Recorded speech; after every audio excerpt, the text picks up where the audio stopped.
What would you do if you noticed a sudden and severe deterioration in your eyesight? Almost without warning, your vision has become hazy. You see rainbow-coloured circles and bright lights. Your eyes hurt and you're suffering from headaches. You'd probably consult your doctor, who'd hopefully arrange for you to see an eye specialist as soon as possible. The symptoms I've described are sometimes associated with glaucoma, a collection of eye diseases that the World Health Organization identifies as the second most common cause of blindness. While many forms of glaucoma are treatable with medicine or an operation, this wasn't the case in the 10th century. One 10th century Persian sufferer was an elderly scholar named Muhammad ibn Zakaria al-Razi. He relates to us how he was approached by a man who had some eye drops for sale that supposedly would cure him. Rather than dig into his purse, al-Razi's response was to quiz the man who claimed to be a doctor. "How many layers are there in a human eye?" al-Razi asked. The healer didn't know. So the sufferer sent him away, saying, "Why should I trust a medicine peddled by a man without even a basic grasp of anatomy?" At that time, there was perhaps no one alive better qualified than al-Razi, known to us in English as Razis, to challenge the credentials of such a snake oil salesman. Why? Because al-Razi was the greatest medical scholar and practitioner of his day.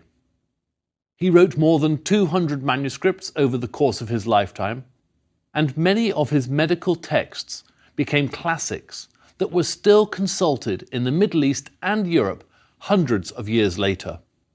It's no wonder that he would become known as the father of Islamic medicine. Al-Razi never regained his eyesight, but while he had it, his achievements were legendary. In this lecture, we'll look at al-Razi's life and work and explore progress in medicine and the development of hospitals all across the Greater Middle East, from the middle of the 9th century forward. We'll also devote some time to one of the greatest medical minds of all time, Ibn Sina, better known in the West as Avicenna.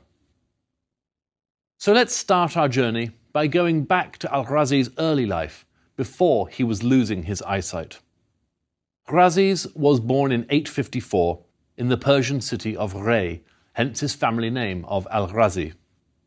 Rey is one of modern Iran's oldest cities, with a history of settlement dating back to about 6000 BC. Situated on the ancient Silk Road, it was an important centre of trade and scholarship. Today, it's part of Greater Tehran, the capital of Iran. Verifiable facts about al-Razi's life are scant, as is the case with most people from this period.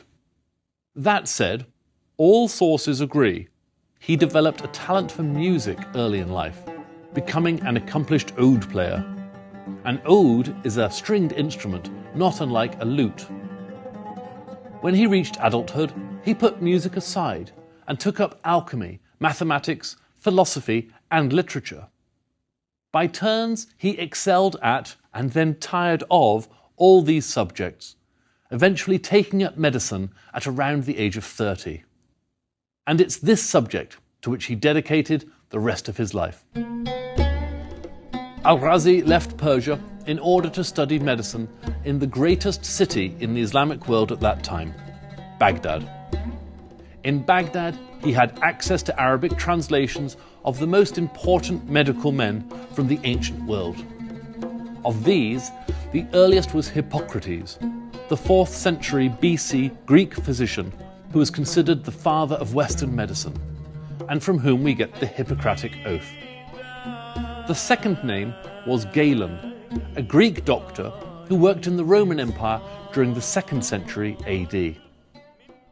Like any good scholar, Al-Razi acknowledged the brilliance of these ancient Greeks and the enormous debt that scholarship owed them and others from their day. However, like any great scholar, he built on their foundational texts, and when he surpassed them, he said so. In his book, Doubts About Galen, Al-Razi challenged the theory of the four humours, which, if they're not in balance, was thought to explain most human sickness. Al-Razi suggested there were a number of other elements that Galen had failed to consider, such as oiliness, saltiness, inflammability, and sulphurousness. Even so, Al-Razi was humble enough to add the following: "It grieves me to criticise the man Galen, from whose sea of knowledge I have drawn so much. Indeed, he is the master, and I am the disciple. But this reverence and appreciation should not prevent me from doubting, as I did, what is erroneous in his theories."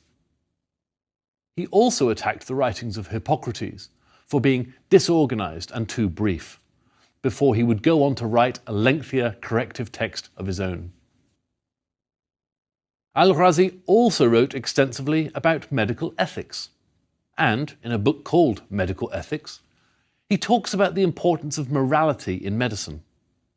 For Al-Razi, it wasn't enough for the physician to be good at his job, he should also be a role model for his patients.